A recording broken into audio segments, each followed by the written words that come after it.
un roi qui gouverne les djinns, les humains, les animaux et même le vent. Assalam alaykoum. En ce mois de Ramadan, un jour une histoire. Un roi à qui Allah a donné un royaume jamais égalé.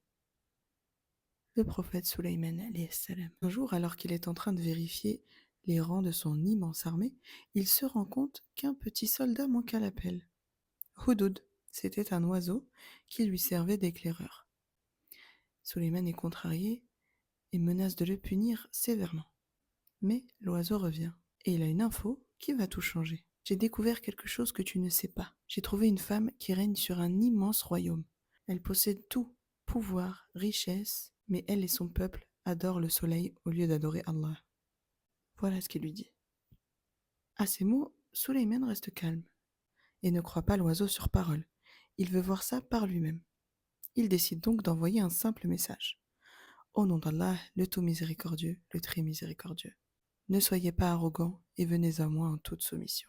La reine de Saba, Balqis, est intriguée parce qu'elle n'a jamais rencontré de roi comme lui. Alors au lieu de refuser ou de se braquer, elle prend l'initiative de lui offrir des cadeaux luxueux. C'est sa manière à elle de le tester. Mais quand ces messagers arrivent, Sulayman ne se laisse pas du tout impressionner et il leur dit clairement: Vous voulez m'acheter avec des cadeaux, mais ce que j'ai, c'est Allah qui me l'a donné et c'est bien plus grand que ce que vous possédez. Et la Belqis comprend que ce n'est pas un roi comme les autres. Il ne cherche ni richesse, ni domination. Elle comprend qu'il y a quelque chose de plus grand.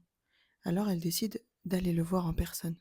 Pendant le voyage de la reine de Saba vers Jérusalem, Sulayman veut tester son intelligence et son humilité. Il demande donc à ses djinns: Qui peut me rapporter son trône avant qu'elle n'arrive? Un djinn lui dit: Moi, je peux le faire en quelques secondes. C'est bien, mais c'est pas assez rapide. Et là, un homme pieux qui connaissait les sciences du livre lui dit: Je peux te le ramener en un clin d'œil. En un clin d'œil, le trône de Belqis apparaît sous les yeux de Sulayman. Et quand la reine arrive, elle s'aperçoit que son trône est là, elle est évidemment surprise, et elle se rend compte qu'elle n'a aucun pouvoir face à celui qu'Allah a donné au prophète Sulayman alayhi salam. Évidemment, Sulayman alayhi salam ne cherche pas du tout à l'humilier. Au contraire, il lui pose une simple question: Est-ce là ton trône? Ce à quoi elle répond humblement: Il semble que ce soit le même. Puis, lorsqu'elle rentre dans le palais, elle voit le sol en verre, persuadée que c'est de l'eau, alors elle relève sa robe pour ne pas se mouiller. Mais elle comprend très vite que ce n'était qu'une illusion. C'est à ce moment-là qu'elle comprend que son regard était limité, qu'elle n'avait pas tout vu, qu'elle n'avait pas tout compris. C'est alors qu'elle embrasse l'islam. Et elle dit: Seigneur, je me soumets avec Sulayman à Allah, Seigneur de l'univers. Parfois il suffit d'un détail, d'une nouvelle perspective, pour que toute notre vision change. Soyons tous humbles, comme Belqis.